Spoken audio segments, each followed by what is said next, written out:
Hello everyone and welcome back to another video from Wake&Tech. In this video, I'm going to show you how to reset your forgotten password on Fiverr. So let's get started right away.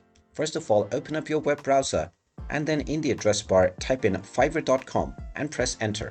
You will now be taken into the official Fiverr website where if you have forgotten your password, click on the sign in button at the top right corner and then click on continue with email/username.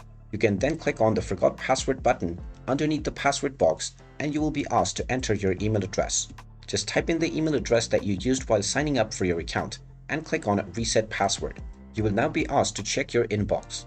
So log into the email address that you just entered and you will find an email from Fiverr. Open up this email and you will find the reset your password button. Go ahead and click on this and you will be asked to enter your desired new password. So type in your desired new password within the new password box and then type it in once again to confirm it. You can then click on the change button and now your password will successfully be reset and you will be logged back into your account as well.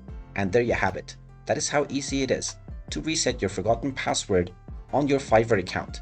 If you find this video helpful, make sure you hit that like button and subscribe to our channel if you haven't done so already. Also ring that notification bell to never miss another update from us. Thank you for watching and I will see you again in the next video.